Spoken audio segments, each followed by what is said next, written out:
Okay, once again, good morning, afternoon, evening, wherever you are in the world. We're delighted to begin this session on consciousness, meditation, and peace. My name is Anil Maheshwari, and with us presenting would be Heron Stone, Xuling WuLearn, Ticiano Sgarbi, and Janiqua Nettles. And we will be talking about various perspectives on all of these topics. I'm going to mute everybody so that it's easier. All right. So moving forward, this is the agenda. So what we'll do is we will present, five of us will present. I'll talk on something on weak theory, and Heron will go on his topic. So I'm a professor of management in Iowa at Maharishi University, and I focus a lot on transcendence, and I focus on transcendental meditation. Heron is a monk. He calls him a monk, and he'll be talking about waking from the trance of language. And then Xuling will talk about her Buddhist master and her beautiful set of stories, Lilies in Fire. And Ticiano is in Italy. He will be speaking about how he reinvented himself through meditation and being able to radiate energy to others. So he'll tell beautiful stories on that. And Janiqua has been a Reiki practitioner for some time, and she will tell us how to realize ourselves, our own consciousness. And then, so that'll be about 45 minutes, hopefully. And then we want to transition because meditation is experiential, right? So we'll shift to experience of transcendence, to meditation. And so Janiqua will lead us through our session, which is more based on visualization, based on her technique of Reiki. And then I'll take everybody through a V theory session, which is about transcendence, how you connect with consciousness. And then what we want to do is open up the discussion at about 11:15, open for future possibilities together, where we take this. And we find that a lot of people in the abundance community do meditate. And so there's a tremendous interest we've found. And then the idea would be this would be a starting point for a, hopefully exponential growth into creating well-being for all within the community and outside. All right. So with that, let me begin with my presentation. So we theory of transcendence. So transcendence is a very big word. What is transcendent? Transcendence is this idea that when consciousness, even divine consciousness, the consciousness is left to free and to experience itself. That's transcendence, when we are consciousness and we are aware of ourselves. Maharishi Maheshwari says the transcendent is the absolute, the non-changing, non-variable, eternal, infinite, unbounded field of life, which is the core of everyone's life, not just human beings, but everything is consciousness and transcendent. Now, what do we do with transcending is that the intellect becomes aware of itself, transcending. As we said, consciousness becomes free to experience itself, intellect becomes free to experience, becomes aware of itself. And the point being that by direct and unmediated experience, one can realize the true self. Mind is the only tool available to see the mind. So by stilling the mind, we are able to see ourselves as beyond time, beyond form, beyond any structure, beyond thoughts, objects, any of the content of what we consider self, or social self, or technological self, or whatever we call it. So that is the idea of transcendence. So let me just put it in another perspective about consciousness. Consciousness is all there is. We begin with this idea that consciousness is a field in which we're all participating. We are each one full, absolute consciousness. So we are at one level, we are all pure being, we are pure consciousness, we just are. But then when we get down to another level, we are unique. We have names, we have everything, our elements. So the question becomes, how do we sort of bridge the two, and how do we be at both the levels? So that's where I wanted to share with you this idea, first of all, about states of consciousness. So what you see here at the top is that what is the, think of as 2x2 matrix, that awareness of the self and awareness of contents of the self, or contents of what we experience. When we are sleeping, we are not aware of ourselves. We are not aware of anything. When we are in dreaming state, we are aware of this content, which is all illusory, but we are not aware of ourselves. We're just sleeping and just everything is going on. When we are in waking consciousness, now like we are here right now, we are aware of our, ego, individual ego. So I have a name, I'm speaking, and you're listening, and I'm here, you're there. So we have this idea of who I am and what I do. And the content is about perception and feelings. But when we get to this, what's called the fourth state of consciousness, called the transcendental consciousness, there we experience the unbounded, the pure consciousness, the higher self. And we have no experience of the awareness of the content anywhere. We are, so to say, empty for that moment. We're just aware of ourselves. And I think that's the kind of experience we would like to do today, later today. Now, there are higher states of consciousness, and I've purposely left that out. We'll bring it out a little bit later so that we will show you how it is possible that you have the notion or the experience of transcendence even when living in the waking state. Because that's the fun, right? You build the capacity to be able to have the experience of consciousness even when we are in the waking state and feeling. That's what brings in tremendous bliss. Okay, so let's go to, this is the theory B. So let's say we are living in the surface level reality. We are who we are, and we are just working with everybody. And then, so the transcendence is the idea that we use a technique to transcend to that absolute, pure being, oneness. This is that oneness, it's consciousness, it's a unified field of all the laws of nature. The most abstract thing is certain information, you can say, or laws of nature. So that's what consciousness, everything is there at the most abstract level. It's just oneness, everything. And then what we do is during that period when you're transcending, your thoughts go from the most, let's say, more strong thoughts to more subtle and subtle and subtle and subtler. And then you begin to settle into the state of thoughtlessness, you could say. And then what happens is at some point, when we have done certain amount of transcendence and meditation, then we come out of it. And when we come out, we sort of come out this way, and then we come out back to the relative world, but we are a little bit better off, more rested, more energized, more something, right? And not the same. We have reduced our entropy a little bit, we are more organized, whatever it does. And I'll show you some of the benefits of doing this transcendence. But before that, let me share that transcending is a general idea. That's why I kind of created this idea of the theory of V theory. V theory just essentially it says there are two levels and we need to be able to go in and out. So almost all spiritual traditions prescribe their own means of transcending. It could be candle, it could be prayer, it could be community, it could be many, many ways to reach that sense of godliness or transcendent states, to cleanse oneself of impurities, whatever. There are many techniques of meditation coming from Eastern traditions, especially Vedic traditions and Buddhist/Zen, and they have kind of differentiated also a bit among them. The idea there is that they believe in there being that unbounded oneness that we can connect with. So Vedic and Yoga Sutra based, Yoga Sutra is a branch of Veda, and where Yoga Sutras provide the many techniques for development of body and mind, of which Yoga Asana you're familiar with, I'm sure, and meditations too. So they are premised on the basis of, on the existence of an ultimate reality that we connect with.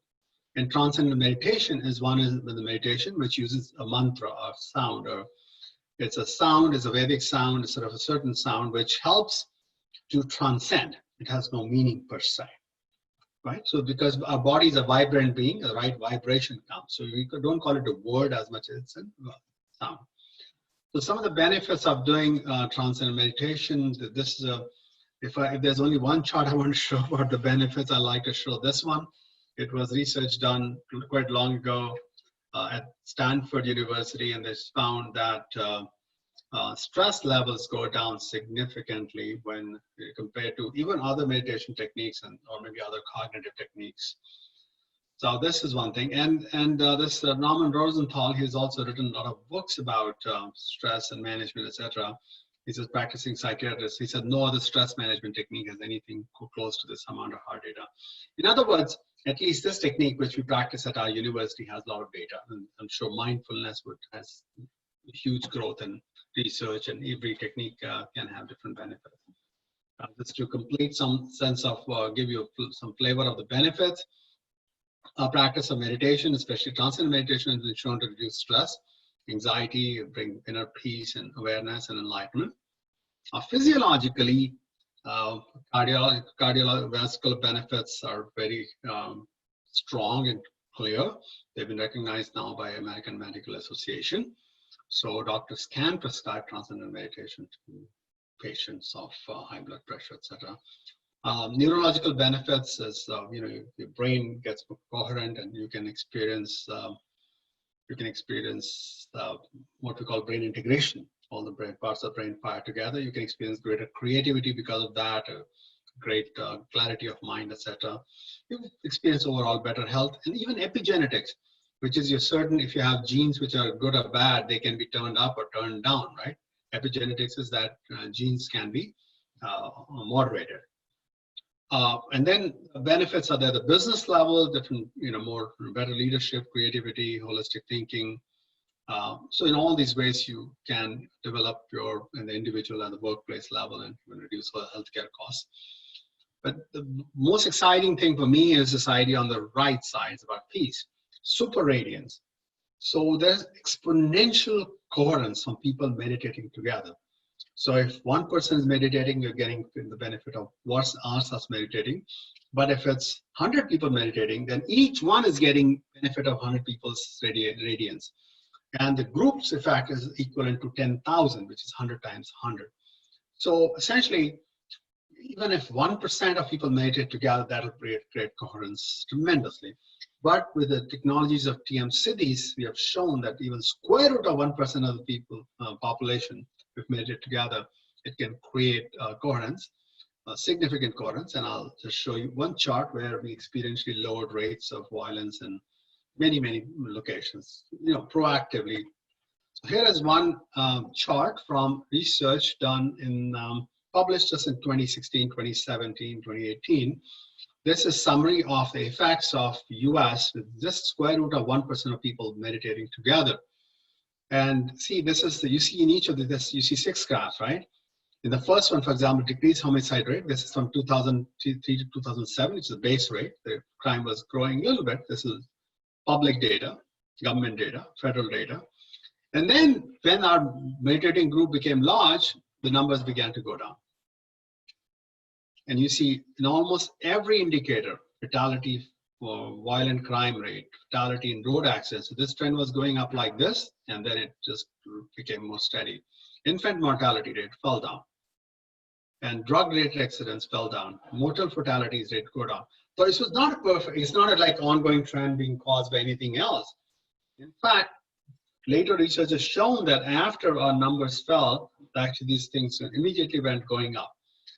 So point being that creating coherence is as important as an everyday activity as we do every other activity, like eating food or taking shower or whatever. So we have to cleanse our minds and consciousness as much as we need to cleanse our bodies. And so conclusion, we are totally connected at the level of consciousness. The world is one family. And transcendence, the ability to meditate and go to the level of consciousness, leads to benefits at individual and social level. And at a small number of dedicated meditators, maybe we have about 15 people here or something like that, and maybe we can have 1,500 people, whatever that number is, then meditating together can create bliss and peace for the world, not just for ourselves. That is the major insight. That's what gets me excited. That's what gets me to wake up every morning, work towards world peace. So I think that in the current era of rapid disruptive change, all directions are possible. And one thing we know is that the unchanging, unbounded, transcendent consciousness is a great refuge, great source of joy, great source of peace. So, and we find more and more people learning to meditate using different techniques. And just a survey of this community shows that, you know, more than 50%, almost 60% people meditate once or more. And I was thinking, this is like about the same ratio who would say they shower every day once or more. Point is, it's getting very close to a daily activity in this community. And this is such a joy to know that. And so world peace is around the corner as more people meditate and the existing sort of discontinuities or the existing sort of things collapse. I think there's room for more people to do the positive work and for the good work to come on.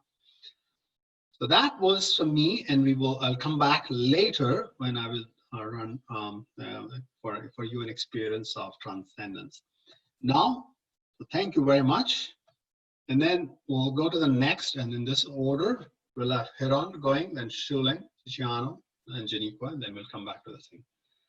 So I will stop sharing these charts, and I will hand over to Heron. Let me unmute Heron.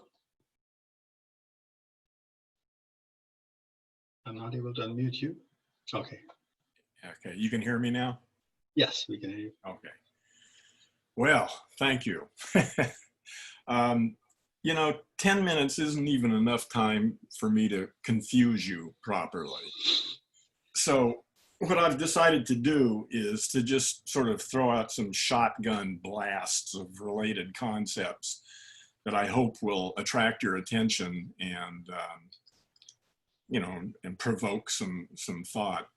In the chat window, actually, I'm going to put my my contact information in the chat window right now. Hold on. So then, what I'm hoping that if anybody's interested, they can feel free to email me or contact me on Skype, because, like I say, I'm not going to get into any depth. I'm just going to throw out some, I hope, provocative ideas. And if you want to follow up, please feel free to contact me, any method that works for you. So with that, I'm just going to start here. I'll start with this. The voice in your head is not something that you are doing. It's something happening to you. You've been hijacked by your own language machine. And waking from the Paleolithic trance of language is a game changer. Okay, that's one. 95% of people, 95% of the time, live in a linguistically induced hypnotic trance. They believe everything they hear their language machine say. The voice in your head again. The objective of Gendo, which is the discipline that I follow, is to break the identification with the voice in your head. We're all brought up to believe that that voice is me, that that's something that I am doing. And it doesn't take more than a couple of minutes of observation of your own language machine to get that you're actually not in control of it. It just comes to you. It's not something you're doing consciously. One of the projects I'm working on is called Earthling. It's a debugged subset of Wild English that's designed for clear thinking and accurate communication. English minus what I call the 5 stupidities of English. And what I want to do now is give you a demonstration of one of the 5 stupidities, which is called reification. So I'm going to share my screen and hopefully, okay, I guess Anil, you have to make me a host at this point so that I can share my screen. Is that correct? Anil? Okay, so, okay, there we go. And share. Let's see how this is going to work. Ah, there it is. Okay, so here you see what's called the wisdom machine. And you'll see a whole big list of nouns, okay? Particular kinds of nouns called reifications. I'm gonna, normally, I'm just gonna have it do it for me. It's gonna randomly select 16 of these words and put them into a paragraph. And I've randomly selected 16 nouns and put them in here. And it's given us something called vanity and superiority. There is no nature without invention. The time fast approaches when doubt will no longer be able to withstand the force of life. Until now, people have been content with mere paradox. But now we must move beyond culture to change. For we must always remember that the fundamental force behind conformity is not ignorance, but contradiction. And of course, we all know that the convergence of comfort and happiness leads inevitably to greater immorality. The age of dignity has arrived. Okay, so that's one example. I'm going to do this one more time just to give you an example. It's going to randomly pick up another 16 words and put them back into the same thing. Now we have equality and nature. There is no education without resistance. The time fast approaches when space will no longer be able to withstand the force of glory. Until now, excuse me, people have been content with mere intuition. But now we must move beyond analysis to faith, for we must always remember that the fundamental force behind vision is not diversity, but confusion. And of course, we all know that the convergence of salvation and indignity leads inevitably to greater symbolism. The age of trust has arrived. Okay, so that gives you an example of how these reifications work. Well, I want to show you a contrast. I want to do the same thing, the same sentence. Now I'm going to be using substantive nouns. And let's see what we come up with now. Spiders and spark plugs. There are no headlights without envelopes. The time fast approaches when windows will no longer be able to withstand the force of chimneys. Until now, people have been content with mere lawnmowers. But now we must move beyond mice to windshield wipers. For we must always remember that the fundamental force behind wastebaskets is not X-ray machines, but stepladders. And of course, we all know that the convergence of hubcaps and mirrors leads inevitably to greater pillows. The age of elevators has arrived.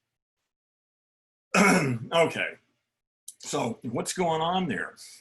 There's a serious problem in the noun structure of English. And actually, I'm going to stop sharing my screen. That's the only reason I need that, so you can take it back, Anil, anytime you want to. These words, these reifications, have no particular reference. We pick it up from context, but the problem is they have enormous emotional power, even though they carry no actual information. And any sentence that's full of these reifications is literally meaningless unless you take the time to define what you mean. Those are all useful words if you take the time to identify what you actually specifically are referring to in a given instance. That doesn't happen in most conversations because people think it's just too damn much trouble. So most arguments that you hear are arguments about freedom, dignity, honor, politics, all these reifications. People argue and kill one another. Murders occur because of disagreements about these things, and they're literally meaningless. Well, I'll leave that at that. Okay, let's throw out another point here. What's available to us for figuring out what's going on here? I mean, if I look around my life and I want to understand my life, who I am, what I'm doing here, what's going on. As I see it, there are only two things that are available to me to try to make sense out of my life. The first is immediate perceptual experience through something like 15 or 20 senses, not just the big 5 that we all talk about. If you go to Wikipedia, you will see that, that there are at least 15, maybe 20 very specific senses that we have available to us. So just go to Wikipedia and look up sense. But the big 5 are the ones we're mostly concerned with. So I have that available to me. I have my immediate experience this moment prior to talking about it or organizing it or anything. It's just directly coming in, streaming moment by moment.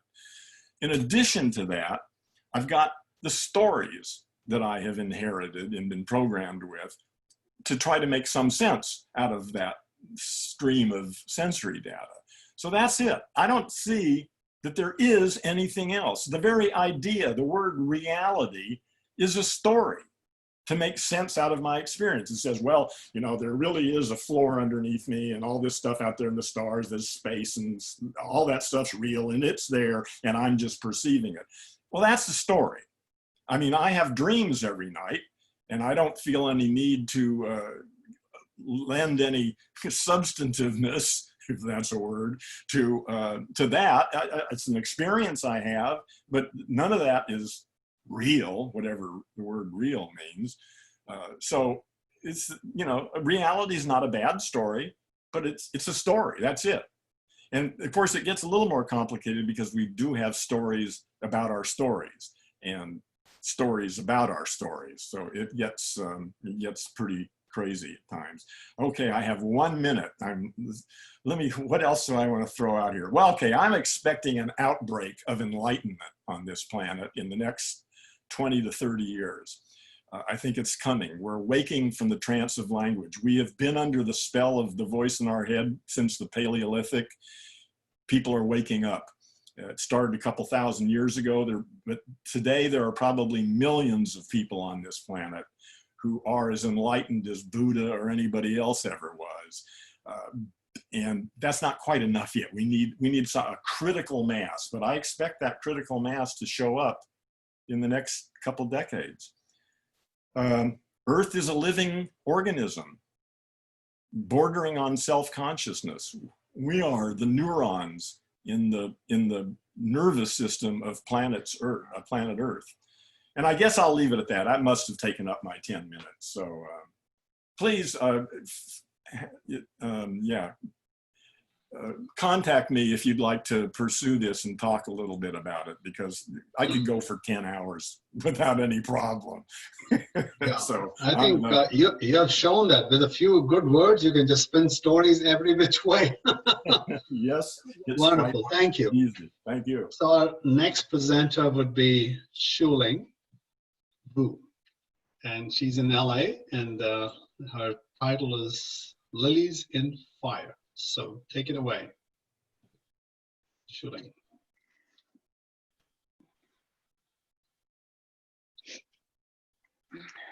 I'd better stand so I can speak.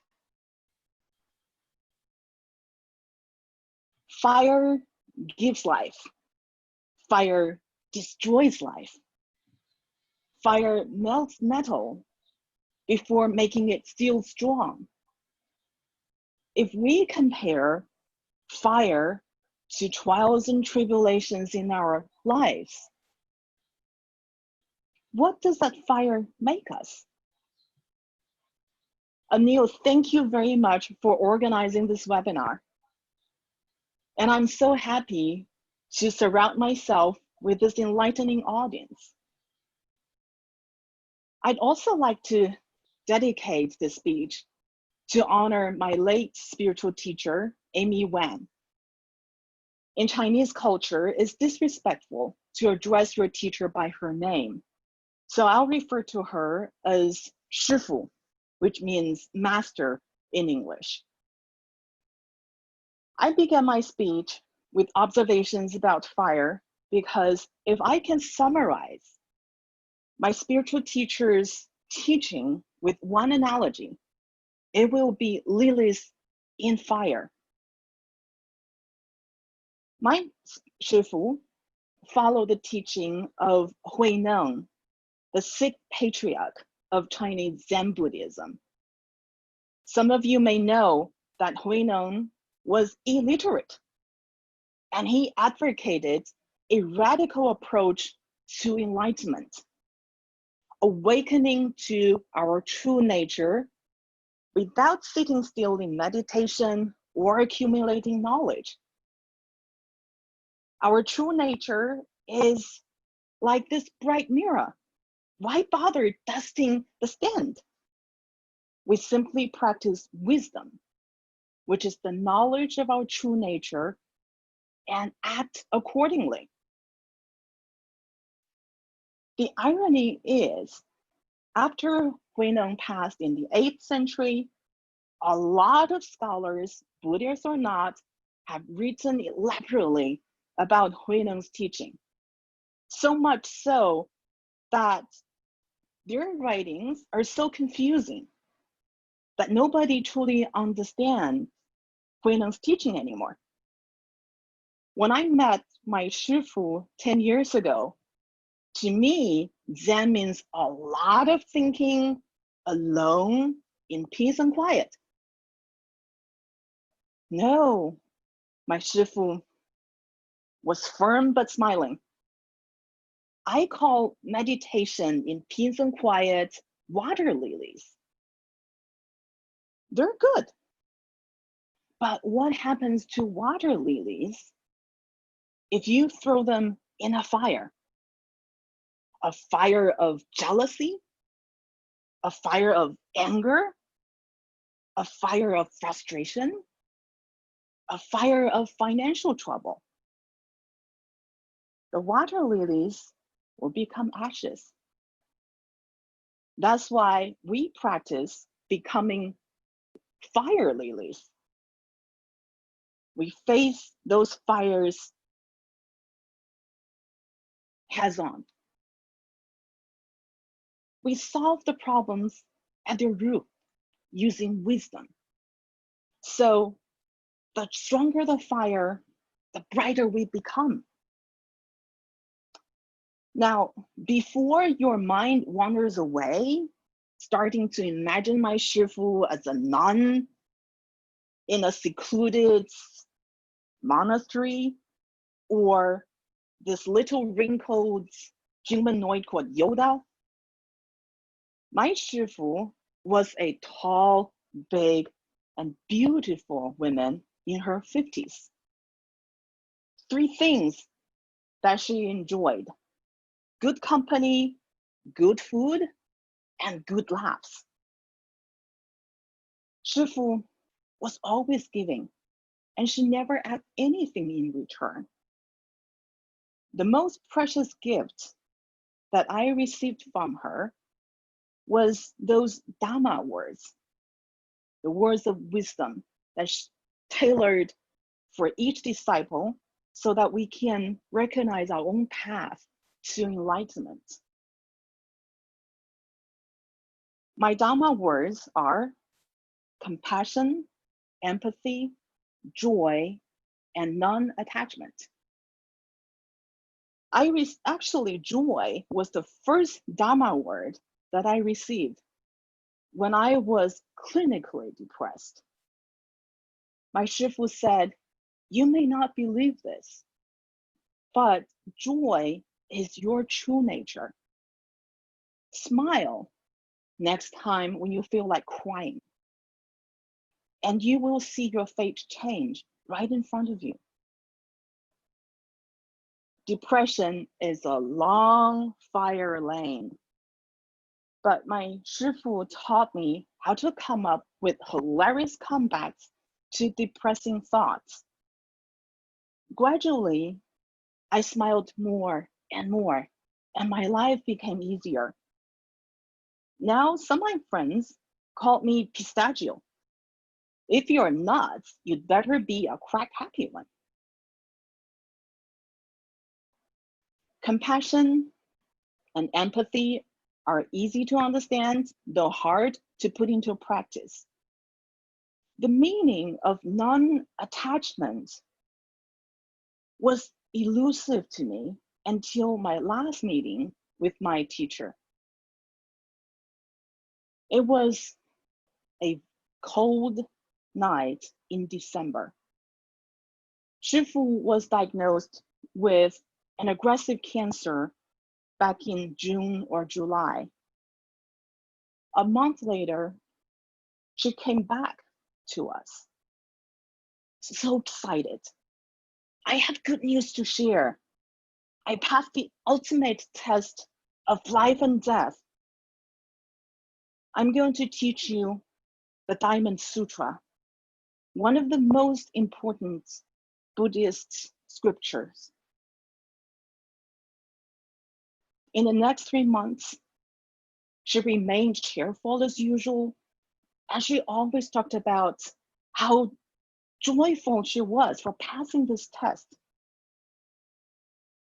So you could imagine that when I stepped into her room that December evening, I could hardly recognize her.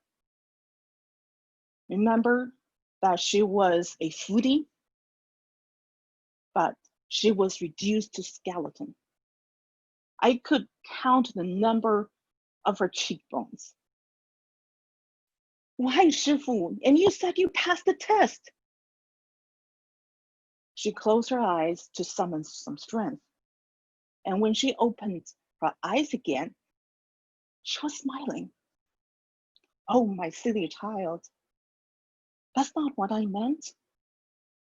The ultimate test was for me to let go my attachment to life so that I could spend my days in the most rewarding and meaningful way.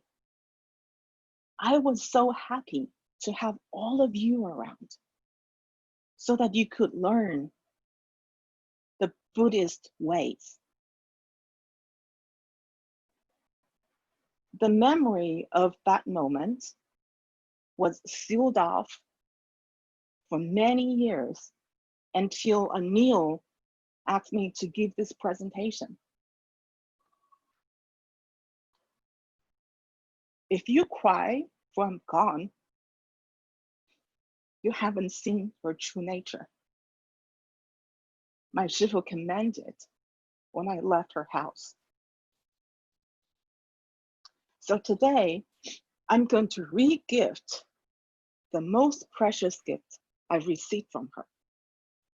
The 4 Dharma words: compassion, empathy, joy, and non-attachment. Better yet, I'm going to give my interpretation of non-attachment. To become one with the universe, the source of life, God, whatever you call it, is to be in service of others. Thank you all, and back to Anil. Thank you, Xuling. Wonderful talk. What a great one, and beautiful. Now let's go from pistachio to pizza. So now we'll travel to Italy, and we will we'll have Ticiano. Please, you can unmute yourself, Ticiano. Yeah. Yeah, it's, you know, it's dinner time here, so pizza might be a good idea. Yeah, I'm so passionate about meditation, and it's so great to be with you all here. And it happened many times in our breakout sessions that we got into the subject, and it's amazing that we could organize these, and let's see what will happen next. And I wanted to share a few stories about myself in the time we have, because I'm really don't have the background that I really admire from Eastern traditions and of applying ourselves to the higher self and study, like going beyond. And I was raised like my parents told me when I was a kid, like when you're an adult, you can decide your religion. And meanwhile, they invested a lot on me. So books, studying, and the kind of mindset, the more from a material standpoint, the more you do, the more you will have. So I started applying myself like since I was a kid, studying everything I could. Like I had, I don't know, 3, maybe 4. I started writing by myself, and I could express a lot of strange things for a kid at that age.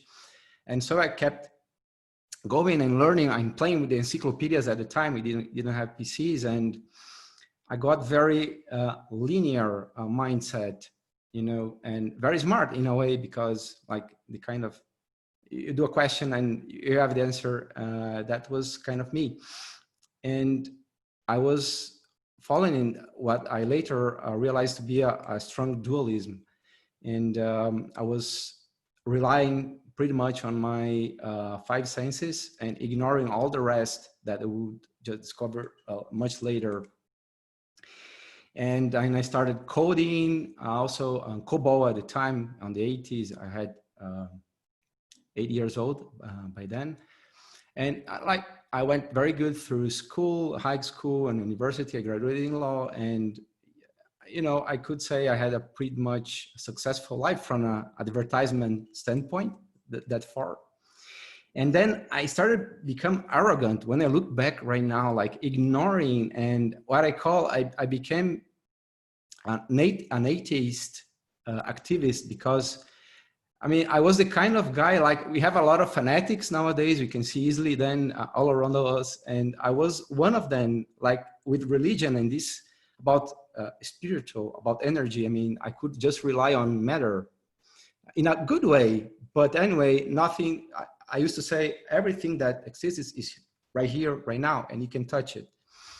And so I had this successful life, and it worked pretty fine until someday something stopped working, and which I didn't understand still, but and my life turned into a mess and very dysfunctional and everything falling apart. And I mean, I can even realize nowadays how it happened. It's not logical. Yeah, now I know. And it was like an energy thing. And the only thing that was very good that far was my health. It was always very good. So I thought at the time I need to do something. Okay, I'm gonna realize one of my dreams, running a marathon. And I was running already, so I improved it, and I ran my first marathon. And what happened after the marathon? It was the only thing that was missing. I had two herniations on my back, and I stayed at bed badly for some weeks, months. And I start thinking, it was my wake-up call. I mean, it was in the worst way you can get it. I mean, and I need to do something else. This is not working. I mean, it's not getting another book or learning something new. I have to change this. I told myself. Then, just like Heron told before, it's happening to you. I start trusting this inner voice. You don't actually command it. It happens to you. And it was something that I've been ignoring, by the way, from a long time. And that voice said, meditate. And I resisted still pretty much. But then I started meditating. Then I started going to the internet and seeing what's going on and how could I learn. And yeah, I have no background from Eastern traditions and like great people that have been doing that for so many time, thousands of years actually. And I start again using the best skill I had, which was logical learning. So I was getting books and watching a lot of YouTube videos and getting techniques. And we know that we can approach this consciousness in so many wonderful ways. Nowadays we know. And I ended up with going a bit with science, which I was always passionate about. Like if you can measure, you can test, you can prove it's real, that was a way to reassure myself I was on the right way. And that's when especially quantum mechanics kicks into my life. And with this amazing notion of that everything that has ever existed and there will ever be is right here, right now. I mean, the particle can be anywhere in the universe right now. It's where we put our attention. It's where our energy goes.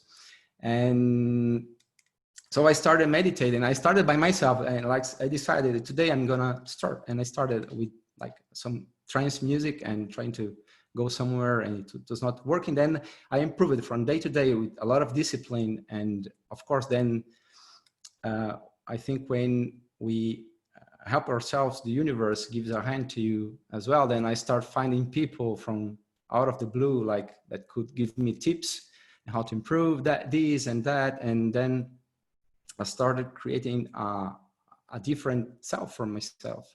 And when I look back right now, I can even recognize myself. And a lot of that, when it's most a personal journey, because we can read, you can learn, but it reached to a level where it's not something you can tell with words. And that's exactly how Aaron explained it. It's something that is happening to you, that you are experiencing. And when we get into nobody, nowhere, no time, nothing, you are just there, being your consciousness with the higher self. Like, there's no color, there's no sound there, there's no nothing. You're just there, pure energy. Sometimes things happen at the time, but usually you come back to your senses and you don't realize the difference. But then you start realizing that your brain, your behavior, your thoughts ultimately have changed from little by little. For me, it's always a matter of effort. I'm still me. And I start seeing life changing. Like I started, it's crazy thing that happened. I mean, I started my digital marketing agency some time ago, some years ago, and okay, how can I get clients? And then again, that mindset. I mean, I don't have to be madder. I have to think differently. You know, how can I do that and not to rush, to force the outcome? And then I meditated. I kept seeing myself like helping people, helping companies, and you know, this very meditative and emotional thing, like connecting to my heart. Maybe this is the word I didn't mention so far, and it's so much important, connecting to the heart, because I was just brain so far. And in meditation, I started creating brain coherence and heart coherence, which we can actually measure now with some tools we can have at home and measure. And then things started to happen. I mean, I was totally present. I was not trying to predict or to force the tomorrow. Like I remember some years ago, like in 90 days, I found money on the floor like 7 times in a 2-3 months period of time. It was crazy because it had happened one time for me at my whole life. So this kind of stuff, I mean, I can go on telling stories, and I'm sure that much of us, we have this kind of stories, and telling you that there's a sign there, you know, you are getting to your heart, you're connecting. Like the kind of, for me, it's different now when I get to know people and I can connect with their heart. Like maybe even if you don't talk the same language, or you have a different culture, and you can really relate to the people, you can connect, you can go beyond your senses, and with using your heart, you know. And for me, this is a big game changer, and it changes. I don't have much time to explain and go into the details of everything, but just trusting the heart, trusting this great love we have in the universe, in this everything, that we are all on the same. There's no dualism, there's no separation between us, between countries, between languages, between universes, dimensions. We are all the same, and we are connected. And when I realized that, I started solving the problems of my life. I started reinventing a new self. And when I look back to my life, of course, I had none of those problems anymore. And I think it was pretty much that process of surrendering in meditation, which I do passionately at least 1 time a day, connecting to this field of energy, to this field of possibilities, where everything is possible. And of course, I'm still doing the 3D job we need to do. We need to address stuff, but not forcing, not rushing, being present right here, right now with the heart, and letting amazing things unfold, and enjoying the ride. And it's been great so far, and let's see what will be next on the future. So thank you. Thank you. Thank you. Beautiful personal stories. Thank you very much. And now let's go to Janiqua. She's in LA, and she's a Reiki healer, and she's a wonderful story to tell. And then she will transition us after a minute or so of talking, then into meditation session. Okay, so Janiqua, please unmute yourself and take it away. Thank you.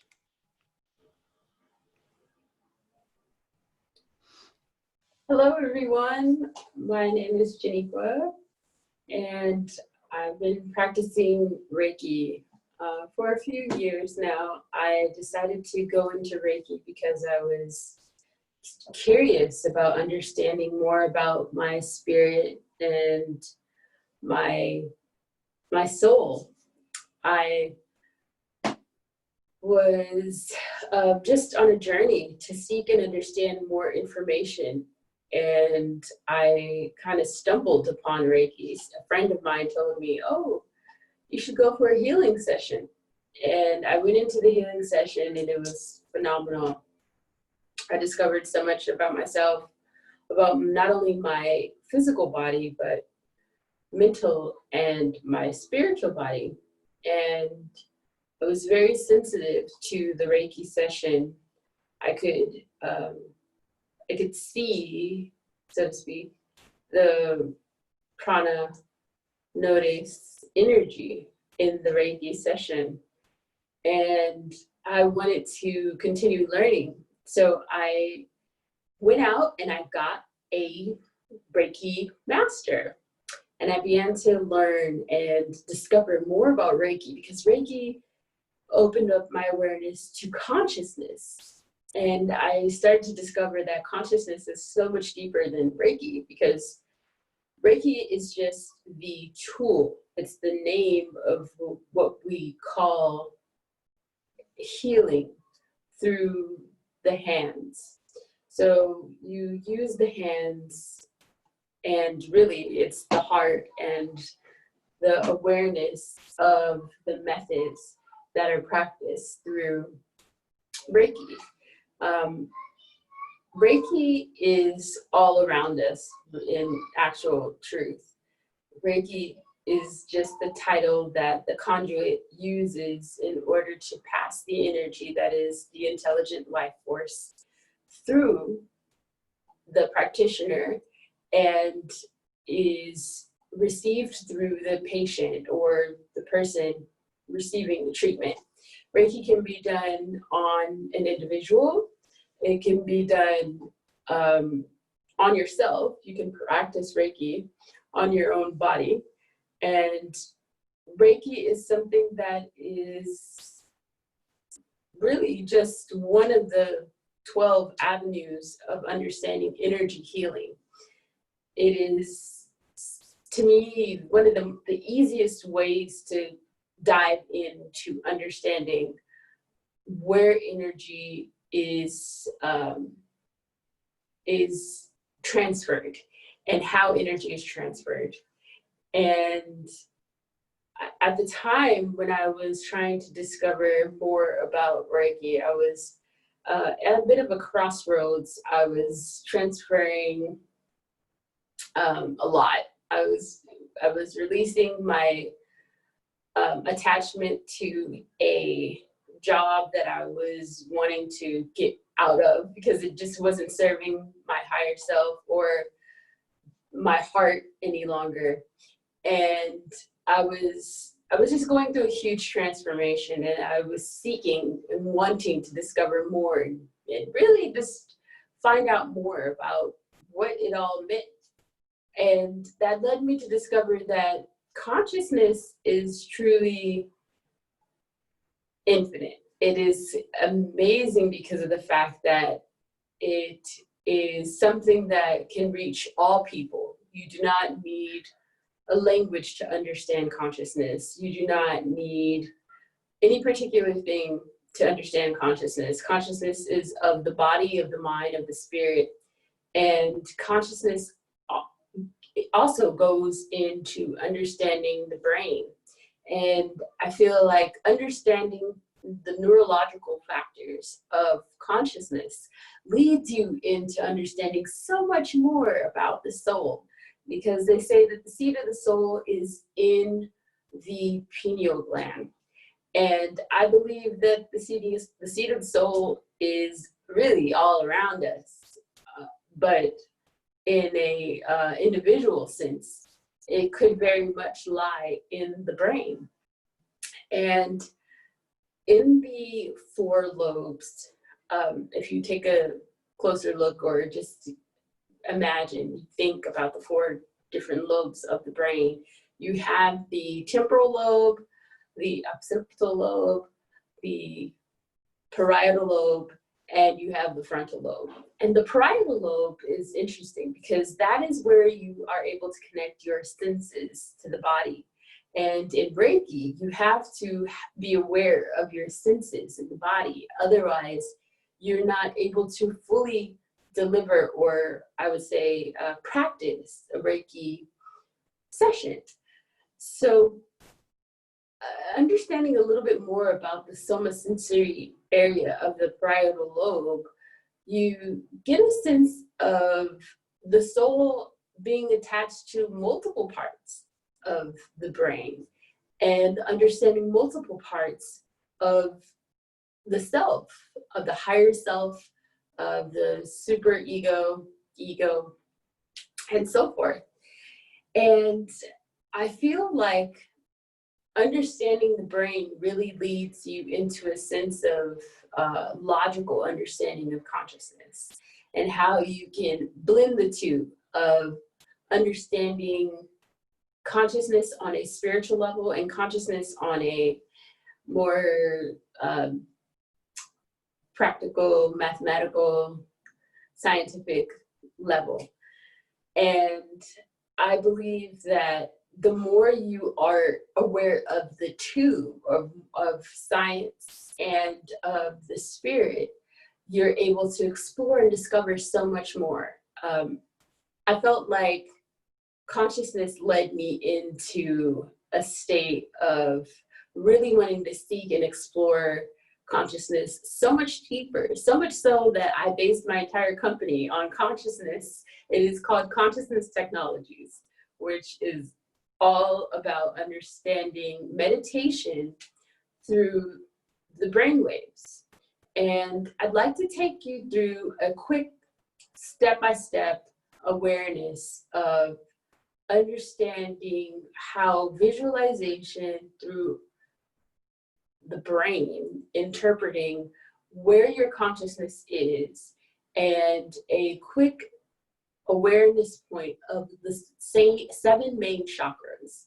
There are over 112 chakras in the body, and chakras, if you're not familiar, are portals. They're like spinning discs, and we're not able to see these spinning discs, but there's, so to speak, a portal to allowing in more energy. They're energy center points.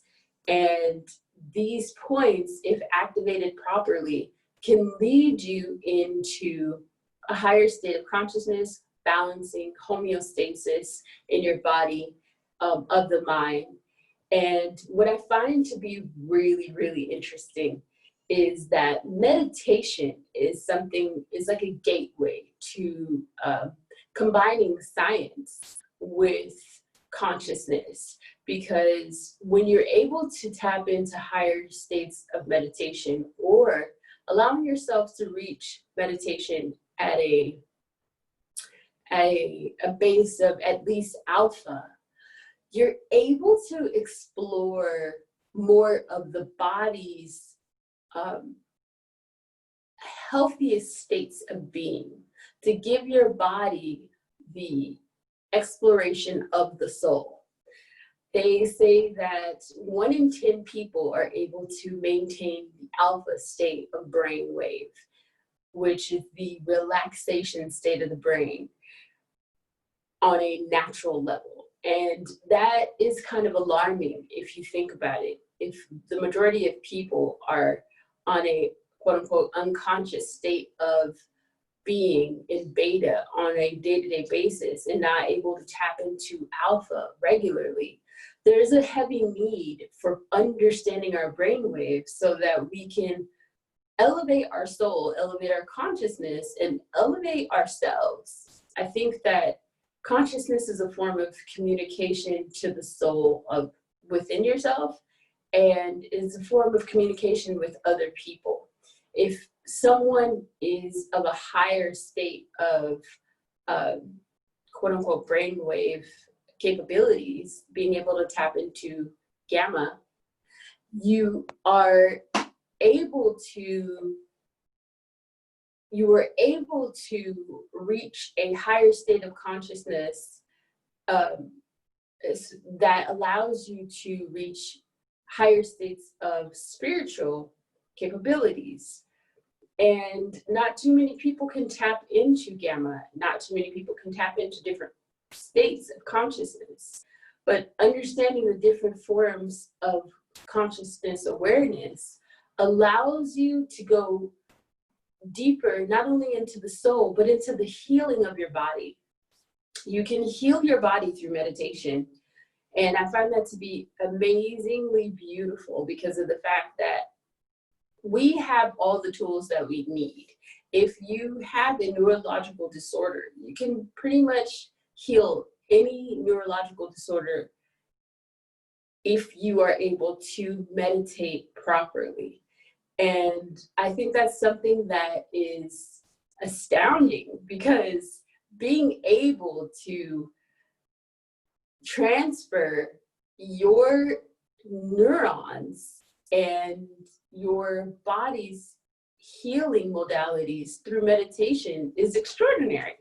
If you can grow great brain matter through meditation, I think it's something that everyone should be doing regularly, because not only does it amplify your mood and your emotional IQ, your EQ, your IQ, it also is something that I think will generate happiness and pivotal points without medication, without having to drink, without having to do these things that have been pacifiers to our awareness points of self. So I'm going to share with you right now a quick center point of the 7 main chakra points, the 7 chakra disc. And we're going to start by just breathing and closing our eyes. So I'd like everyone to close your eyes. Close your eyes and allow yourself to take a deep breath. And as you breathe, I want you to be conscious of your breath flowing in and out of your lungs. And as you breathe, I'd like for you to allow your body to relax. Allow your body to relax, and I want you to be conscious of the air that is flowing through your body. The oxygen flowing through your veins. The oxygen flowing through your brain. I'd like you to start with the oxygen flowing from your feet, flowing all the way up through your calves, to your knees, through your thighs, through your first chakra. Your main root chakra is located in the butt area. And I'd like you to allow yourself to feel the oxygen in that area. I'd like you to visualize the color red.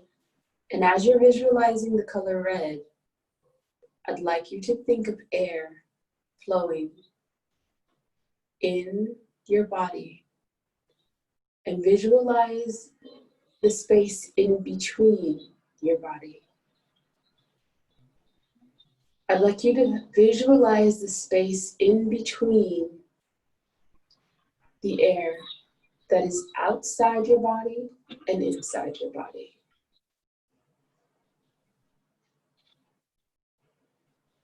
And now I would like you to focus your breath from your root chakra and visualize the color orange. This is your creative center. I'd like for you to think about your creative center.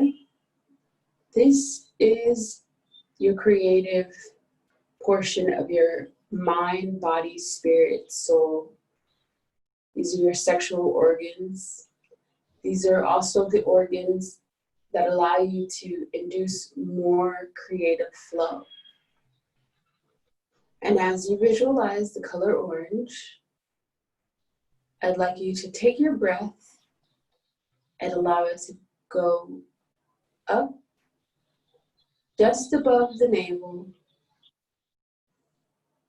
and visualize the color yellow.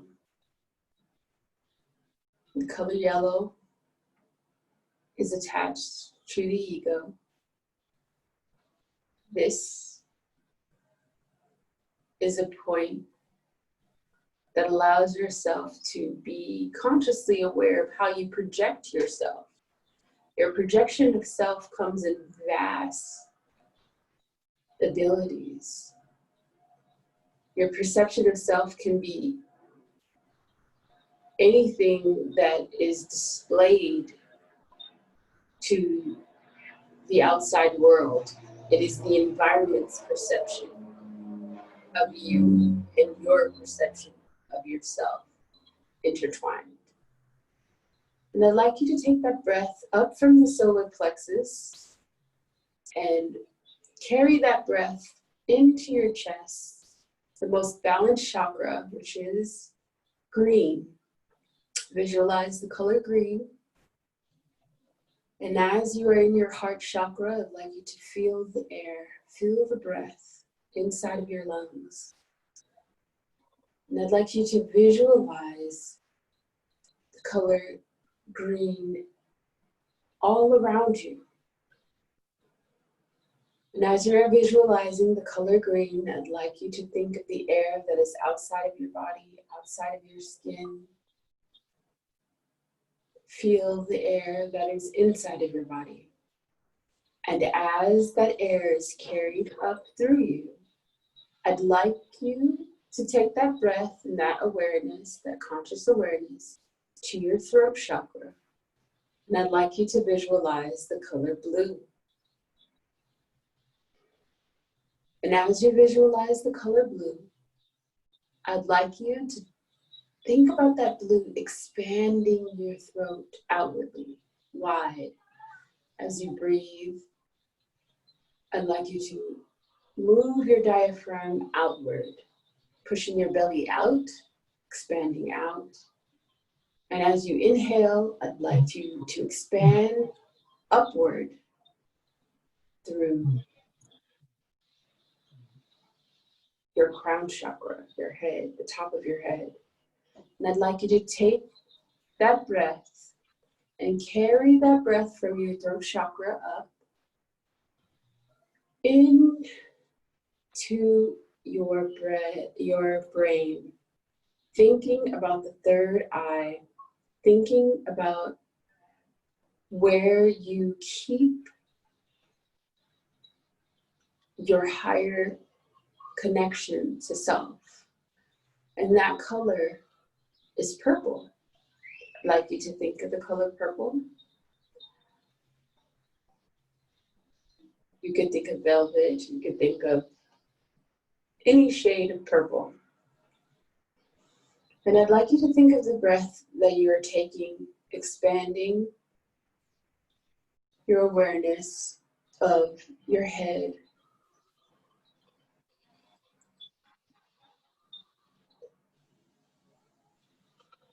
Now I'd like you to take that breath, visualize light at the top of your head, a white light, a white, bright light. And allow your breath to carry you all the way up from your diaphragm, all the way up, passing through each chakra point, all the way above your head into your crown chakra, which is white.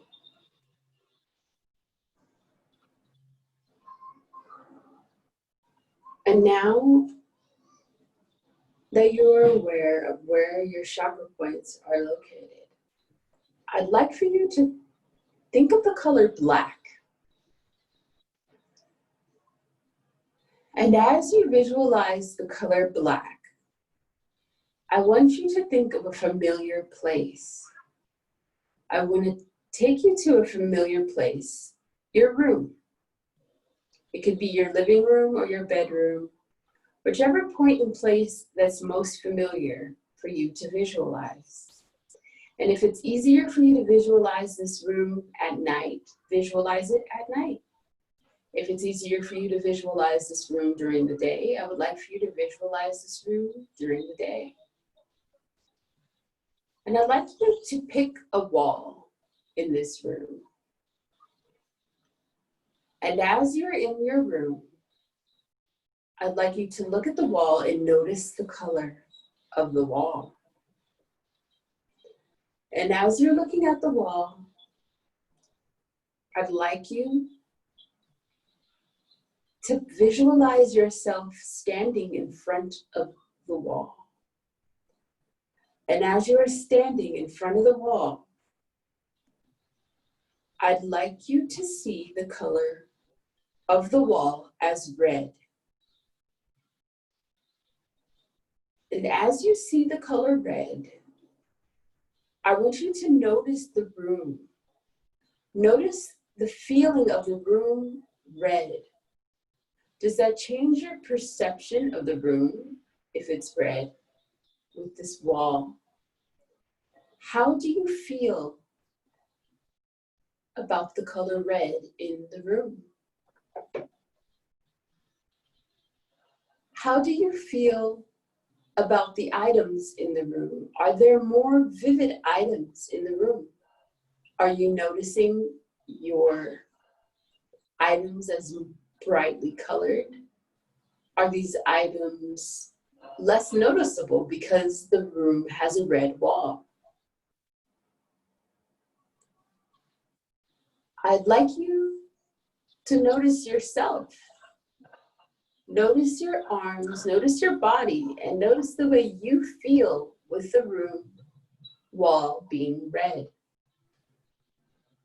And now, I'd like you to take the wall and change that wall into orange. And now that the color is orange, I'd like you to think of how the color orange makes you feel. Does it make you feel more creative? Does it make the room feel wider? Does the room feel smaller? Are you noticing the energy in the room more active?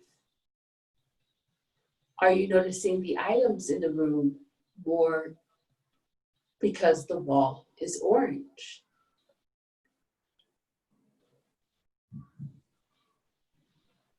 Are there items in the room that you never noticed before because the wall is orange?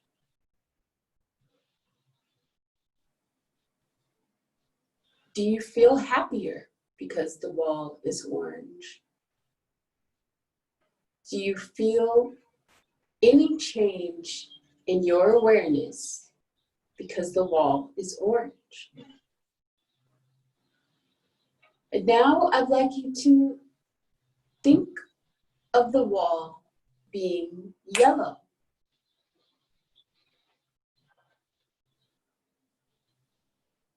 The wall in the room being yellow. Does that take you to a different emotional state? Are you happier because the room is yellow? Are you feeling more confident? Do you feel any changes in your body? Are you standing more upright? Do you feel any changes in the room? Are there items in the room that are more noticeable? Do you notice your feeling in the room being more confident, more alert because the wall is yellow?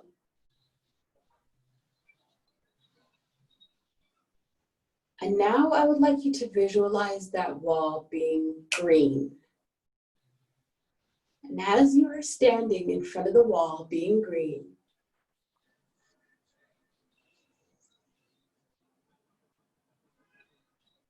I'd like you to imagine the feeling of the wall being green. Are you able to notice anything different about the room because the wall is green? Are there items in the room that is more alarming, standing out? Is there more warmth in the room? Are you noticing more love in the room? Do you feel as if you are more self-aware or more balanced because the room has a green wall?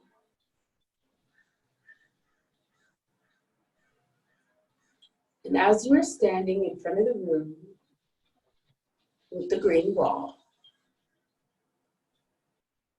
I'd like you to take your awareness from the green wall into a blue wall. And as you visualize the wall being blue, I'd like you to feel the energy of the room.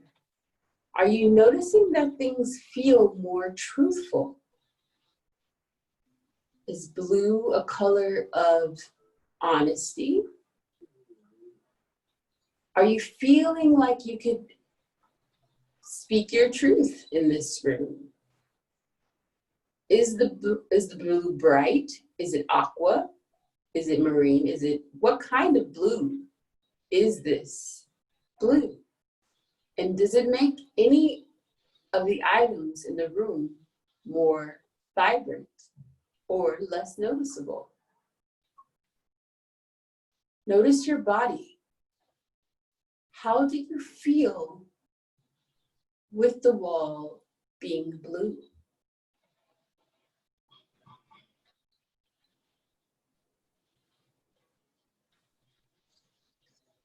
Are you more calm? Are you more at peace? Now I'd like you to take the wall from being blue and change that into purple. And now that the wall is purple, I'd like you to feel what the room feels like with a purple wall.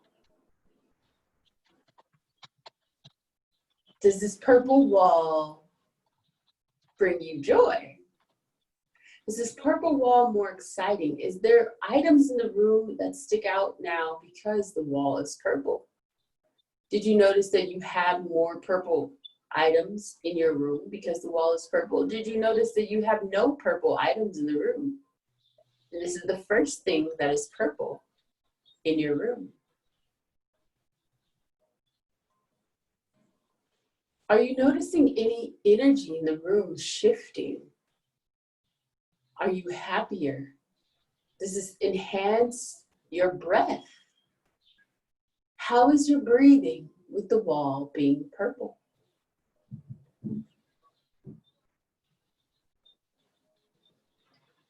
And now I'd like you to imagine that wall as black. And now that the wall is black, I'd like you to visualize the room. Is the room more at peace? Do you find yourself feeling tired or sleepy because the wall is black? What is your mood with the wall being black? How do you feel the items in the room stand out? Are they more noticeable? Are you noticing that they blend in to the black wall? Maybe you have a computer in your room and it stands out. And the computer in the room is now bright.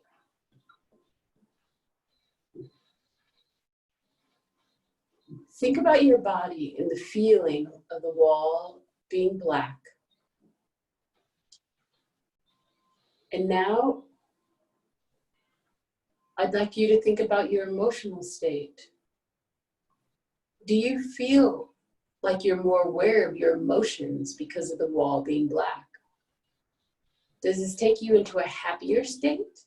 Or does it take you into a darker or more serene state? Now I'd like you to take that wall and make it purple. And we're visualizing the wall back to purple. And as the wall is back to purple, I'd like you to think about how this makes you feel. Is there a contrast between black and purple? Do you feel like the color purple is a better feeling in the room than black? Do you feel like the color... Could you please wrap up? Yes. Thank you. Yes. And now I'd like you to visualize your wall back to the original color. And as you have visualized the color back to its normal state, I want you to think about the differences in colors and how these different colors make you feel. How your consciousness awareness is focused on color appreciation and how your body reacts to your mind's mental play with color variation. Thank you.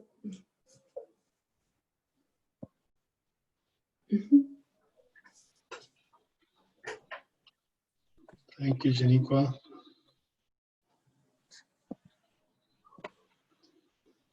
Thank you. Okay, so we are almost at the hour, so I think the timing is a little bit off. But anyways, I think we should end in time since we have that much time. So what we can do is just have everybody maybe share any thoughts you have, how you feel. First of all, thank you all for joining. We'll also share, I'll do my meditation probably next time. And we also want to know if you would want this kind of sessions and how you feel about it. So, so that's the goal. We'll also share with you a little survey and I can send you a link. And please let us know how you felt and how would you want this kind of session to happen again. Okay, anybody wants to share? Please unmute yourself and speak if you want to.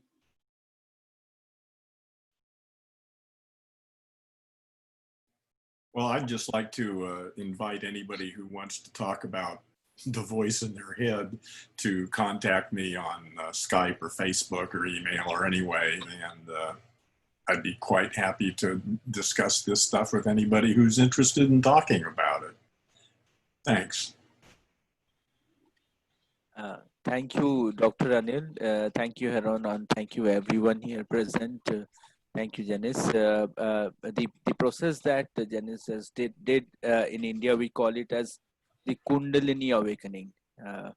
So if I get a chance, I would teach this you in less than 60 seconds. You can do this entire awakening of chakras in less than 60 seconds. Hold your watch. I guess in 40 seconds probably. So it helps, and it helps. So Dr. Anil, thank you very much. And I would share this my process with all of you. I am practicing something known as living the Buddha in the daily life. So yes, Heron, I agree what you said, the wisdom machine. Thank you very much. Thank you. Thank you, Sanjay. Anybody else in the audience? Michael and Bonnie, Sudev, Laila, Chris.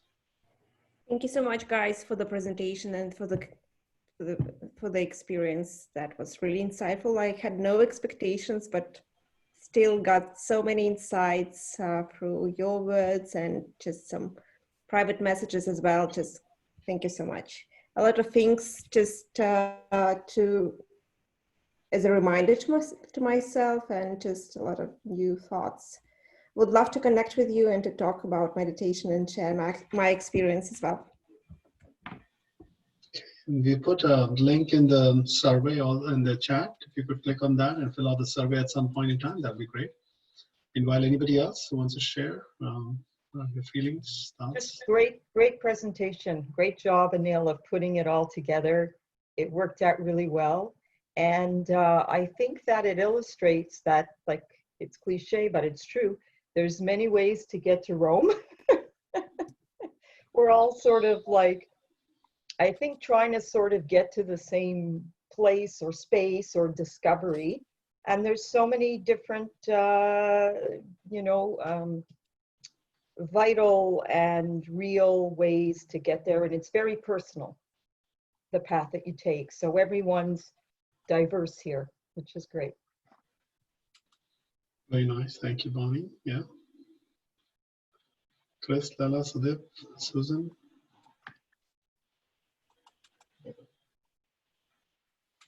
Professor Anil, thank you for this. I was trying to find the mute button, unmute button for a long time. But thank you for putting this together. It was very insightful. The thoughts, not just from, we follow the same kind of thoughts from the Hindu mythology side of it, Hindu meditation kind of a thing, but to hear from other areas and other backgrounds, how meditation is bringing it all together and how we can access our consciousness. Janiqua's presentation was especially very enlightening for me. So thank you for that. Thank you, Sudip. We appreciate it.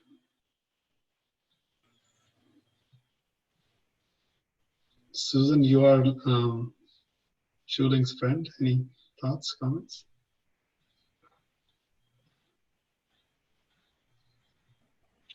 Okay, She's if not, probably shy. Okay, that's fine. Anybody else? If not, then please take a look at the link, as I said, and then we will love your feedback. Would you want more such sessions? Anybody feels like, with maybe different speakers, different traditions? May I just say thank you so much to everyone in this group. Everyone is phenomenal. I really, really appreciated everyone and loved everyone's presentation. Thank you. Thank you so much.